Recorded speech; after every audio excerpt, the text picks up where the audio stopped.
Greetings ladies and gentlefish, and welcome to this review of the M18 Hellcat Tier 6 American tank destroyer. So, in order to really understand where this machine was coming from historically, you also really want to get a feel for what American tank destroyer doctrine was. So the idea that the Americans had, the American military had, was that you would have your regular medium tanks, tanks like the Sherman, who would be able to support the infantry and take out machine gun nests and whatnot. And that if you encountered heavy armoured resistance, Tigers or Panzers or whatever, then you would call upon the tank destroyer units, and they would move from some central location to intercept or to engage and eliminate the armoured threat. And as a result, American tank destroyer doctrine called for their tank destroyers to be relatively mobile.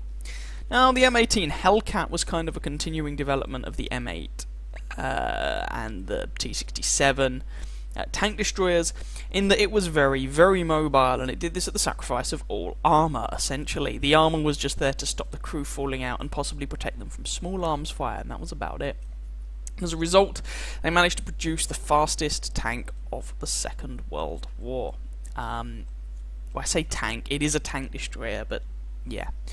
What's the difference, you may ask? It has a turret, yes, but it's a completely single open area. Usually the turret is separate from the hull. If, however, you basically just stand on the bottom of the hull and your head pokes out the top of the turret, it's a tank destroyer. In fact, the T-34 is a bit like that, and so you could argue that the T-34, the Soviet tank, should be classified a tank destroyer. Anyway, historically the Hellcat had this blistering speed. It was to relocate, to go from some central location to wherever they were needed as quickly as possible, and it mounted a 76mm gun, the M1 76mm guns that you get down here in the game. If you wanted a tank destroyer with a 90mm gun, you went to the M36 Jackson, which I have already previously done a review of.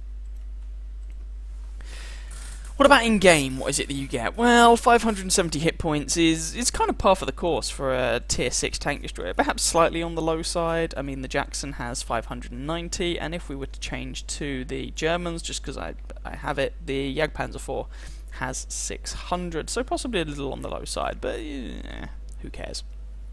It's a 20-odd ton machine with a 460 horsepower engine, meaning the horsepower to ton is respectable, but it's not the acceleration that you really notice with the Hellcat. It's that top speed of 72 kilometers an hour. Now, should point out, way back when, this tank used to be considered pretty darn overpowered, and it was nerfed. And the mobility took a bit of a hit, so it can still reach that 72 kilometers an hour, but the ground resistance values are not fantastic. The traverse speed isn't great. You know, things like that means that the Hellcat can feel a little bit sluggish, but it can reach that impressive top speed. Hull armor is bad. I mean, penetrated by 75mm high explosive rounds bad. It's absolutely terrible. The turret armor, well, it's essentially the turret from the Jackson, give or take. I mean, there's a couple of bits in which it's not. The side armor is fractionally thicker, and the rear, there's 127mm of counterweight on the rear of the turret, but the idea with this turret is that it was an experiment to take a Hellcat, put the Jackson turret on it, and voila, you have a Hellcat with a 90mm gun. Everybody's happy. That was the idea. Talk more about the gun a bit later. This thing does have a fully rotating turret, but the traverse speed is terrible at 16 degrees a second. Now, one thing I find interesting is that a lot of the tank destroyer's view ranges got nerfed a patch or two ago. If we just switch again to the Jagdpanzer IV, I mean, this never had a great view range to start with, but it's now down at 350 meters. If you look at the Hellcat, and indeed actually at the Jackson, they're relatively unaffected at 370 meters. Signal range, 750, for all that anybody cares about that. Now, I'm comparing a lot with the Jackson, and that's simply because they are the two American Tier 6 tank destroyers, so people might be interested in how they compare and contrast. So what about the grind? No, before we talk about the grind, let's talk about the gun. There's a series of guns on this thing, but if you've got any common sense, you'll only ever use two of them.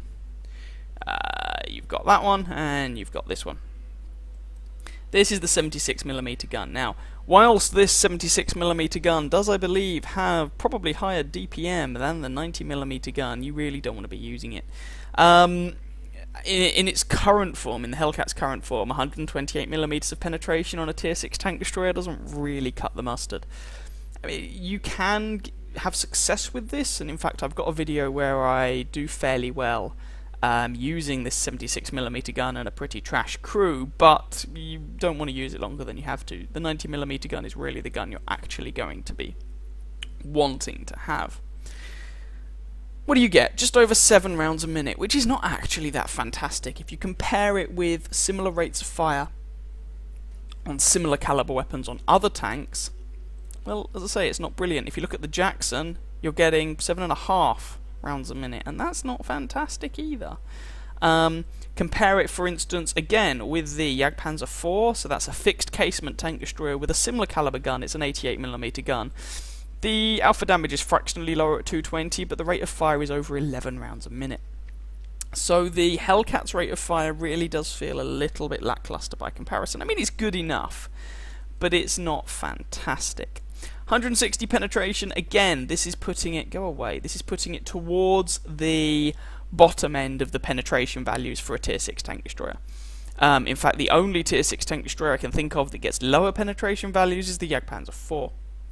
240 alpha damage, not bad, pretty par for the course for a machine at this tier, for a tank destroyer at this tier. Dispersion at 100 meters is 0.35, which is pretty good. Aim time of 1.7 seconds, which is very good. However, the soft stats on this gun, so the reticule bloom when you move the turret, when you traverse the hull, all this jazz, are absolutely atrocious, and so you really don't feel that 1.7 second aim time. It feels a lot longer in practice. So the aim time on this tank is actually not very good. The practical aim time on this tank is not very good, perhaps I should say. The gun is alright. I mean, the gun is certainly not bad, but the gun is not it's not like this tank is built around this gun, and that this gun is the only good feature about it, for instance. It's not one of those machines. The gun is certainly good enough to get the job done. So now let's talk about the grind. Well, there's a couple of different ways of doing this. So if we have a look at the American tank destroyers, there are 2 different lines. They're the same up to the T-82 at tier 3. So you're going to have to go through the T1, which will be painless. It's like 1 game to unlock a tier 2 tank. T-18 at tier 2, which even after it was nerfed is a horrifically overpowered machine that apparently will one day be turned into an artillery piece. T-82 at tier 3 is arguably still a horrifically overpowered machine, but in a different way to the T-18, and then you get a split, and there's a couple of different ways going. You've got the non-turreted tank destroyer line that goes via the Wolverine T-25 AT and culminates in the T-110E3, and you have the turreted tank destroyer line that goes via the T-67 Hellcat T-28 prototype and culminates in the T-110E4. And you can get to the Hellcat one of a couple of different ways. Method number 1, you could just take the tanks that lead up to it. Method number 2, you instead go to the T-40, the Wolverine, and then you branch up to the Hellcat.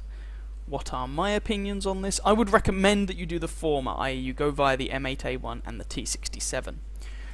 That is not because the T-40 and the Wolverine are bad machines, they're certainly not, they're very good machines. But it's the M8 and the T-67 that have a playstyle more in common with that of the Hellcat, so they are much better training vehicles for the Hellkitty. That's the only reason why I recommend going via that route. None of these are bad grinds, they're all effective, they're all fun to play. I wasn't a massive fan of the T-82 and I don't like the T-18, it just... but that's just because I think it's a horrifically overpowered little nasty machine. So when you eventually get to the Hellcat, what sort of grind are you facing? Well, I guess if we go back to the T-67, you already have the M1A1 gun unlocked. So you have this 76mm gun unlocked, which is not too bad. This is a gun that you're going to have to unlock. Unless... and this is perhaps one of the advantages of going via the Wolverine. The M1A2 gun, which is basically the same weapon, it's just more accurate and has a higher rate of fire, you actually unlock by going via the Wolverine, not the T-67. The T-67 doesn't get quite as good a gun. So, I guess that adds a bit of weight to going via the Wolverine line. You will have another gun unlocked when you reach this tank. And when I got here, because I'd played both the T-67 and the Wolverine, I had that gun unlocked. but it's not a particularly painful weapon to unlock. It's only 5800 XP, so don't worry too much about that. You won't have the turret, so you won't have immediate access to the 90mm gun. What about the engines? I honestly can't remember. If you've played if you've played any of the Sherman tanks, if you've played the M7 Priest or some of the artillery, if you've played the M10 Wolverine, again, you will have this middle engine unlocked. What about this one? This engine comes from the T67. So if you're trying to choose between which route to take, the Wolverine will give you the second 76mm gun and the second engine. The T67 will give you the first 76mm gun and the top engine. So there's a bit of a balancing act there. Radios, if anyone cares, T67 and the top radio from the T67. So these radios will come from the T67. So basically, when you grind this tank, or when you what grinding route you take, is probably going to come down to whether you want this gun or this engine first. I had already played both tanks, so I had both of those unlocked when I got to this machine. So my modules that I had yet to unlock were the suspension, turret, and then the 90mm gun. And I would prioritise getting this 90mm as soon as you can. I can't remember if you need the suspension or not to mount it. You probably do. So as soon as you can, turret, 90mm. That would be my recommendation. But it's not a painful grind. In my experience, it wasn't anyway. It was a fairly painless experience. Now, what about crew skills and equipment and all that jazz? Well, consumables, I've got the standard 3 consumables there. And I really do recommend taking those consumables. You could try and drop out one of them to have the fuel consumable. Where is it? One of the fuel consumables. Or cola. Cola will just generally increase the effectiveness of your crew. The fuel consumables will increase your engine power and, perhaps also importantly, your turret traverse speed, which is pretty poor. However, the usual consumable to drop for these would be the fire extinguisher, and that's when we come across a problem. The Hellcat has no armour on the hull, as I've already mentioned. I mean, it's 12mm, 12, 12, 12, and has the frontal mounted engine. You will take shots to the front that will kill your engine and will set you on fire. So I honestly don't recommend not taking a fire extinguisher. I do think you want to take one of those, so I'm not sure about any of the other consumables. In terms of equipment, I would say, well, it's an open top machine, so you can't take vents, so that's out of the way. I would recommend a gun rammer, and then you've got a bit of choice. You could take an enhanced gun laying drive because the aim time is kind of painful, or the practical aim time, as I mentioned. But it's 500,000 credits, and I'm not really sure it's worth it.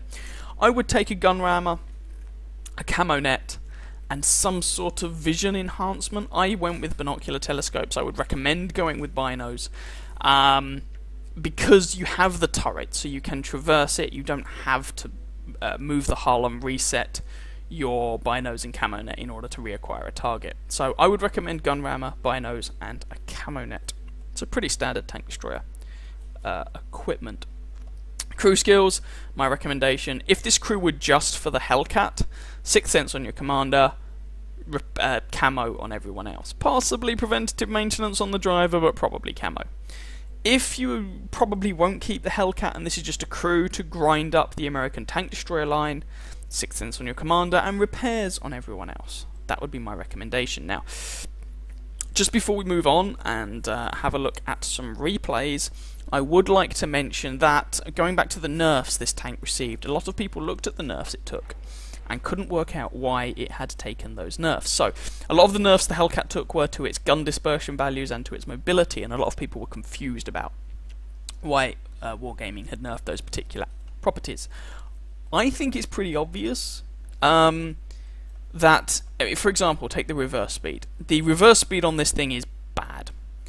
In nerfing the reverse speed and in nerfing the traverse speed of the hull, it has forced you to play this tank more like a traditional tank destroyer. You don't want to get up close and personal, you want to be at range, you want to be shooting people from a long way away. Back with the old Hellcat, rushing forwards and playing this thing almost like an upgunned medium tank. Okay, you couldn't really circle people to death or anything, but playing it like an upgunned medium tank was a much more viable option. You had the reverse speed to just back off. You had 240 alpha, which is more alpha damage than anybody else at the tier with a turret, and the mobility to get into a position to contest yours. And so they nerfed the traverse speed and they nerfed the reverse speed to stop you doing that, so that you could no longer play it like a medium tank and you had to play it more like a tank destroyer. Are those nerfs the right way of doing it? I don't know. It's what they did. And so if you are used to the old Hellcat, expect the current Hellcat, if you want to retry it, to be less mobile, less agile than the old machine was, essentially.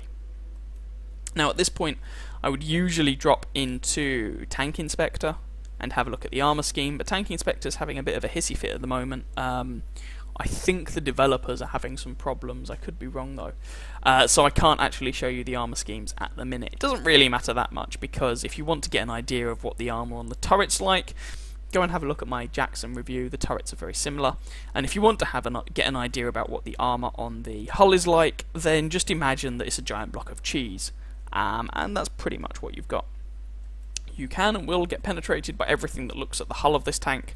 The front of the turret can get a bounce here and there. I mean, 12mm of armour on this machine. That gets overmatched by a 36mm gun. How many 40mm guns and larger do you encounter at tier 6? Yeah, all of them. Pretty much. So, yeah, you're going to take a shed ton of damage if anybody looks at your hull. They're possibly going to hit your engine and set you on fire, which is going to make you very sad. So I'm not actually going to go into Tank Inspector, but before we move on, I will quickly mention one other thing about this. It's an American tank. It gets 10 degrees of gun depression. Woohoo! Which is a nice feature, just to mention. Anyway, yes, not going to use Tank Inspector because it's kind of balked, and the armour on this thing really isn't the point. So it doesn't really matter.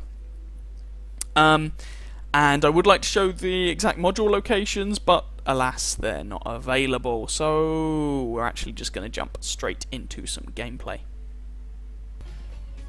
So here we have our first game, and as per usual, in this game we're top tier. We're here on Sand River. Both of these games are going to be 9.6 replays, so this is before patch 9.8, where they changed a variety of different maps, including Sand River. So this is the old Sand River map. It's an assault game, and we are on the attacking team. So there's a certain element of pressure on you to get off your backside and make the enemy die. Now, the Hellcat, as I mentioned, is a lightly armoured tank destroyer, and after the nerfs, I don't remember what patch it was, you kind of have to play it like that. You can't play it like the upgunned medium that some people used to play it as in previous patches. Now, what am I going to do? Well, I don't want to sit right at the very back of the map, because although the 90mm gun on the Hellcat's decent, especially in a tier 6 game, it's not the finest weapon out there in terms of penetration. And so one might have trouble penetrating some targets from a very large distance. So instead, I'm going to sit up on this ridgeline and take pot shots at these people, hopefully mainly just exposing my turret. And on my turret, combined with the gun mantle on that turret, you do actually have some armour. Now, alas, that Cromwell has kind of made his way through. 2 of our tanks died in the process, which is kind of irritating, but there we go, them's the breaks.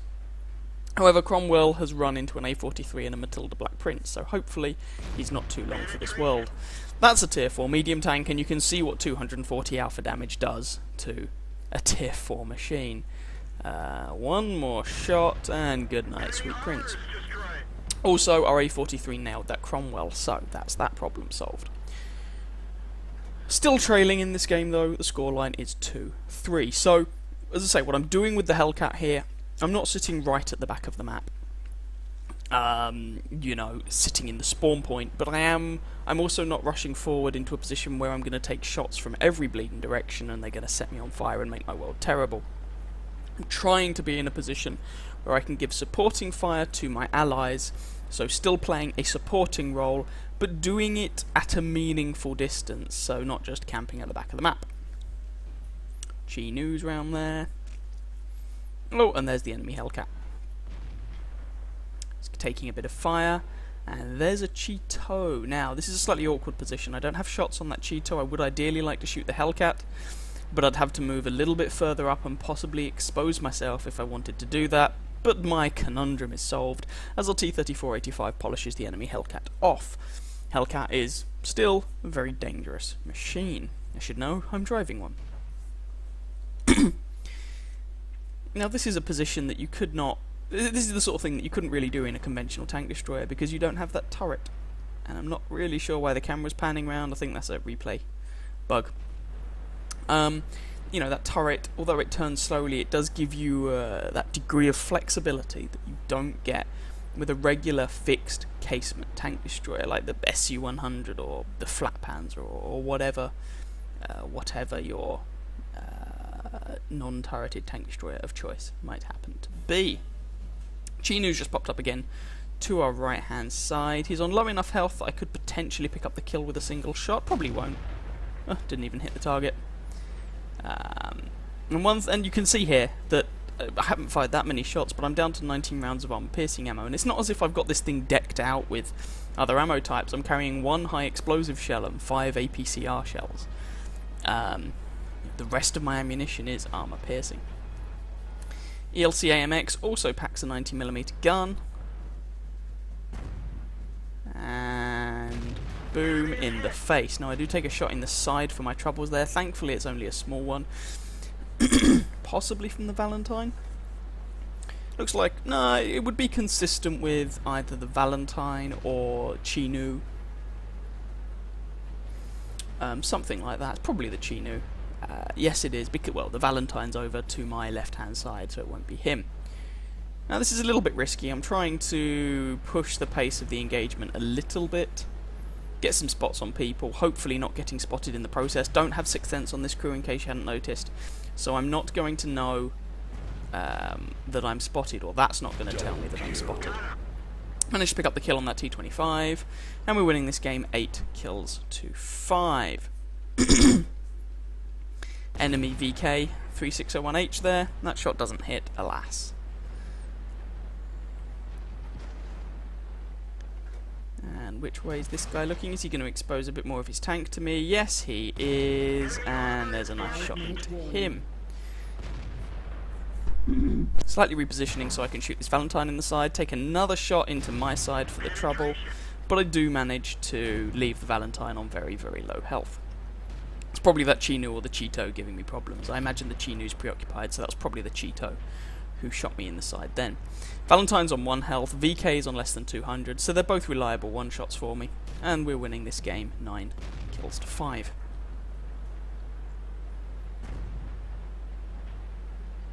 So, time methinks to be a little more aggressive with things.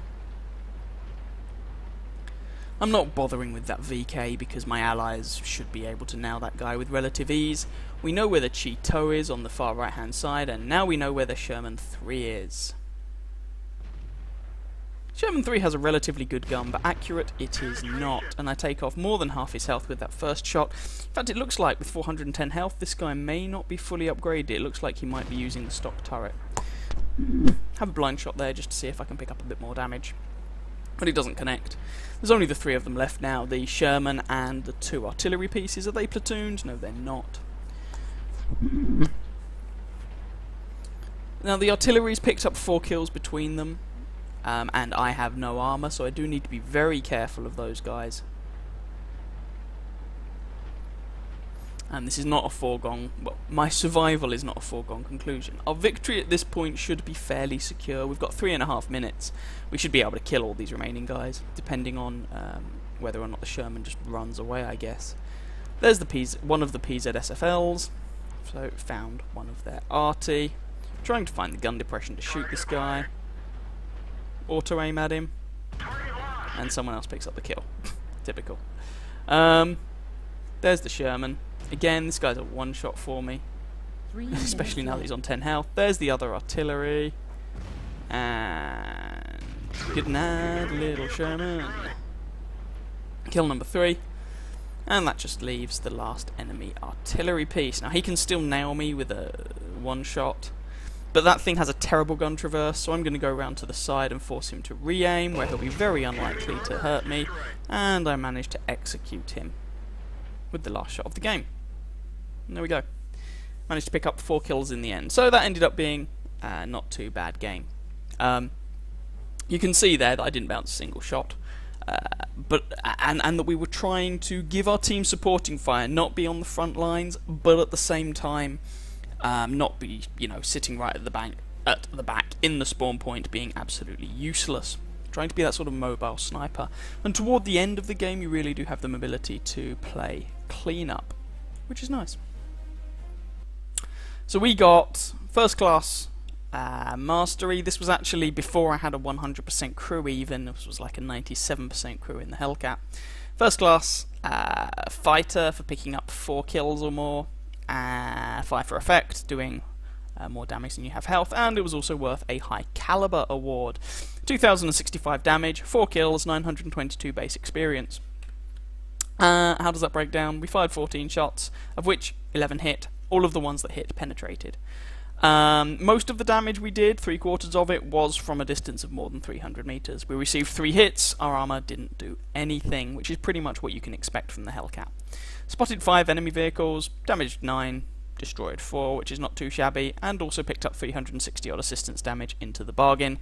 With a standard account, we made a 17,000 credit profit. With a premium account, that would have been 28,000 credits. So, I mean, it's tier 6, you make money without too much difficulty. So it ended up being a fairly decent game overall, and I certainly wasn't going to complain. One thing I would note, however, that especially considering the Hellcat used to be one of those machines that people did very, very well in, 922 base experience for a first class master is not that high in the grand scheme of things. But there we go. Anyway, let's move on to the next game. Alright, bottom tier now, this time. We are here on Pearl River.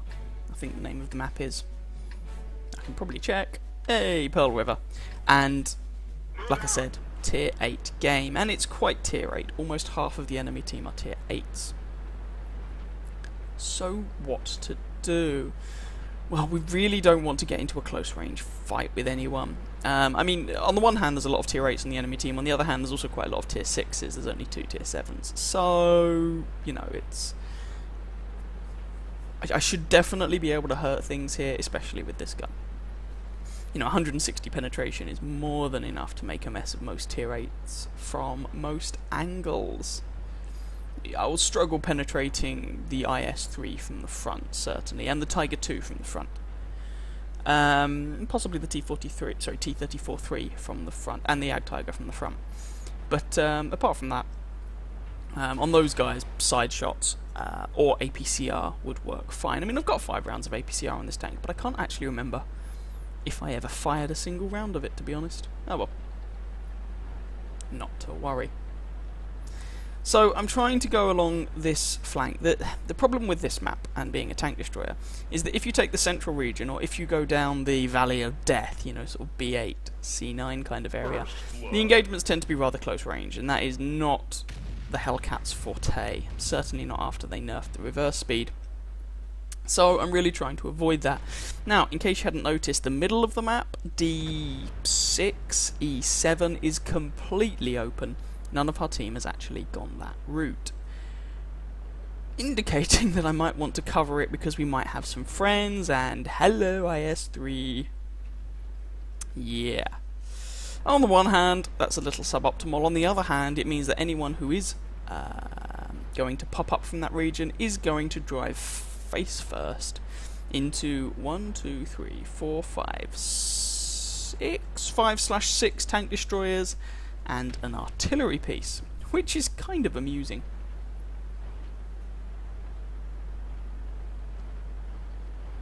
Hopefully we should be able to give them a bad day.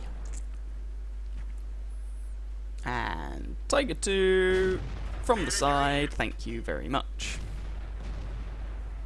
And he is in a whole world of trouble.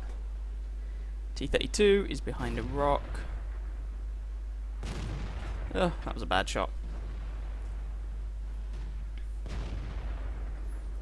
IS-3, this is a slightly dubious shot, I'll be honest, but it goes through the side of his pike nose. So not too shabby. We have another shot, but that hits the reverse slope of the pike and just bounces off. Frankly, that first shot was lucky. These other shots are very unlikely to penetrate. Yeah, like that.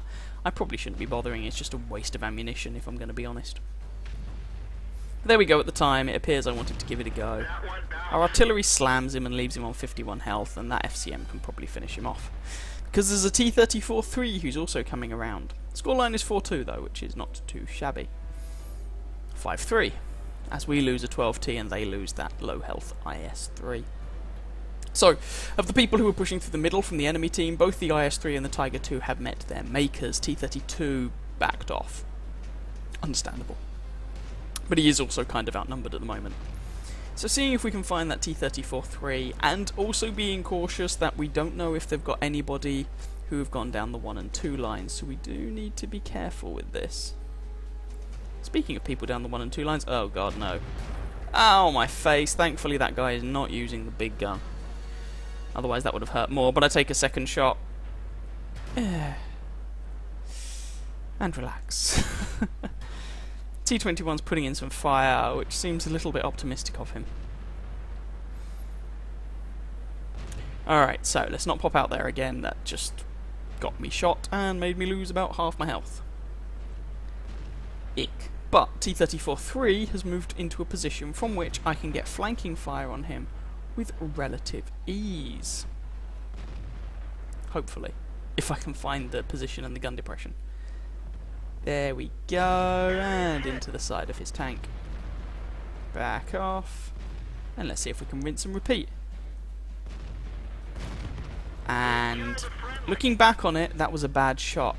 At the time, I thought he just drove into my shot. But looking back on it, that was actually quite a poorly aimed shot. I had plenty of time to see that he was going to drive into that position. And to see that if I took the shot, I was probably going to kill him. I just misinterpreted that situation, so that was my fault. I mean, frankly, yeah, the SU probably shouldn't have gone there anyway. I think that was just him being greedy for the damage, but nonetheless, that was not a good shot from me. So, my fault.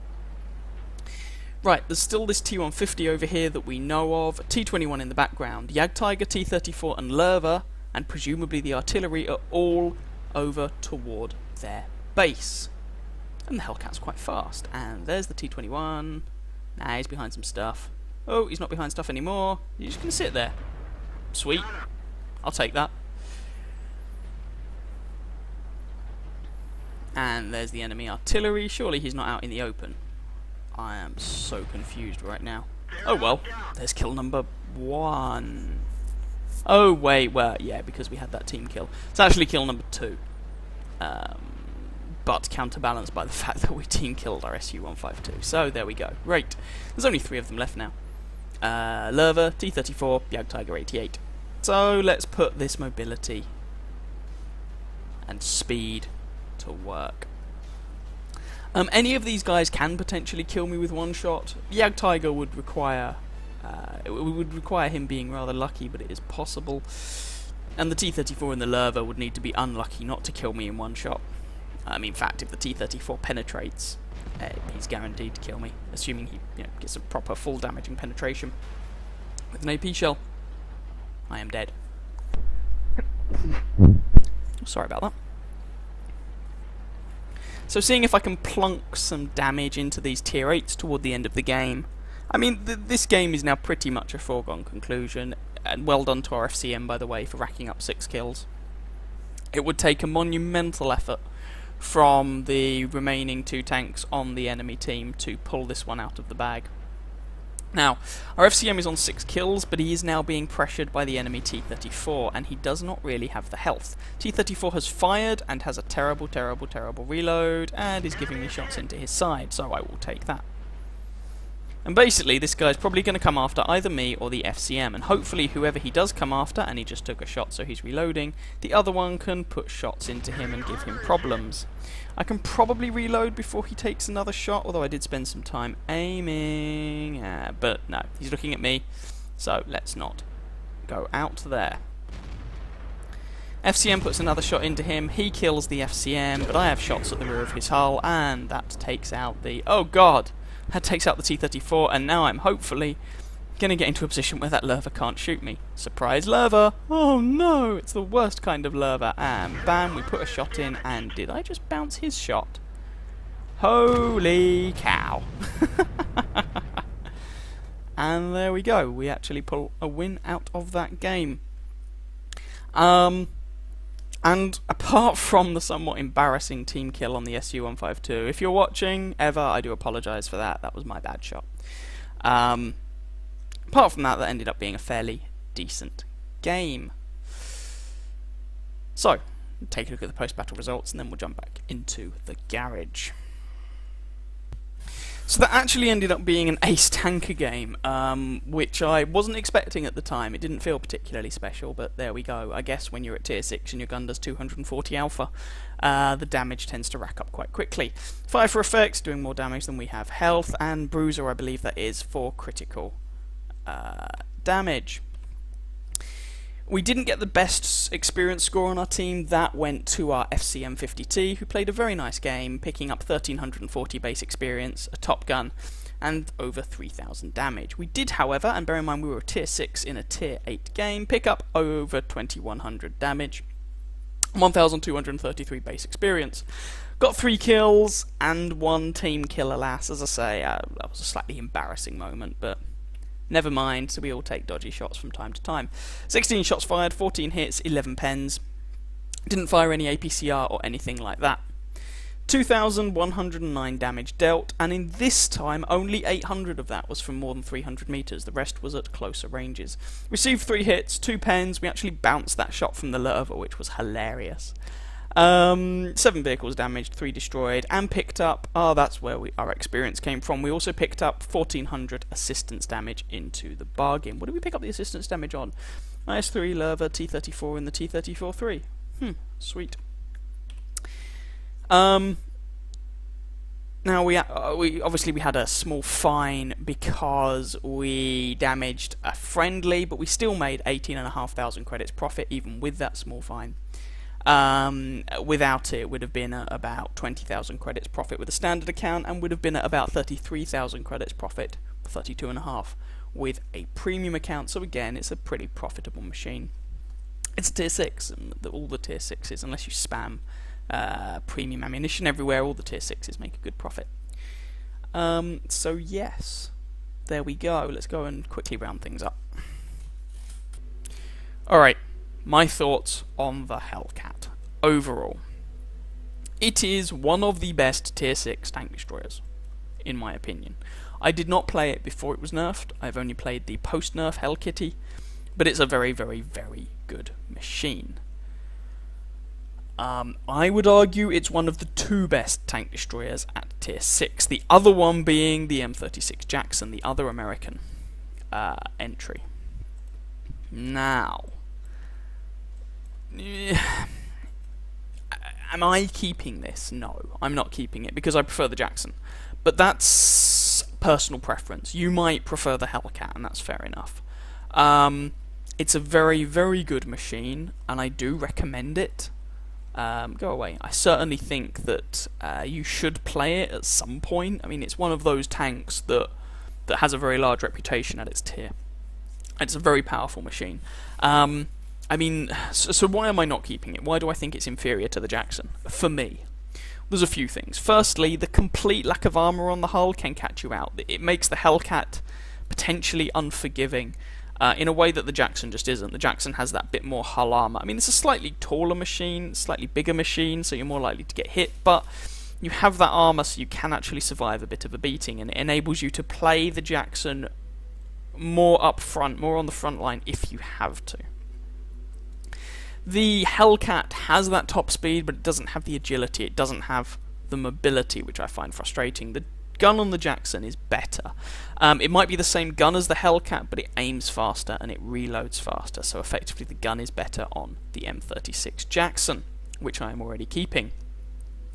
The engine location on the Hellcat means that your engine dies quite a lot and you get set on fire quite a lot, which can get frustrating. And last, but by no means least, the Hellcat has a very limited ammo capacity. You only carry 30 rounds, which can get a bit dicey at times. If you compare that with the Jackson carries 47 rounds. It's like an extra 50% ammunition. I have never come close to running out of ammo in the Jackson. I've come down to single digits of armor-piercing ammo in the Hellcat, which makes you nervous. I should of course mention that because this is a 90mm gun, on the subject of ammunition, your premium ammunition, your APCR, is hilariously good. 243mm of penetration at tier 6. Jeez Louise, that's sort of kind of auto-aim central. And your HE rounds are alright. Hence you can see my ammo loadout is mostly AP, 5 APCR, although I don't actually remember ever firing a single round of it, and 1 round of high explosive just in case. Anyway, yeah, for me the Jackson's my preferred machine, but this is a very, very good tank. And regardless of what people may say about the nerfs, I think the end result is, before the nerfs, the pre-nerf Hellcat, you compared it with the Jackson and you just thought, why would you bother with the Jackson? The Hellcat's just better. Post-nerf situation, they each have their place. The Hellcat's faster, the Jackson is a better gun platform and has a bit more armour. It depends what you want. Take your pick. So, regardless of what you may think about the Hellcat nerfs, I think they were successful in doing what they set out to do. They certainly made, it gave people a viable choice between the two American Tier 6 tank destroyers. And I still think the two are clearly the best. Now, if you want a tank destroyer with a massive sod-off gun, you're still going to go and play an SU-100. But, as I say, for my money, the M36 Jackson and the M18 Hellcat are the two best all-round Tier 6 tank destroyers. And they're the two turreted Tier 6 tank destroyers. I don't think that's any coincidence. Anyway, I hope you guys enjoyed that review, possibly even found it vaguely informative, I know. Good lord. Something informative on the internet? Doesn't sound likely, does it?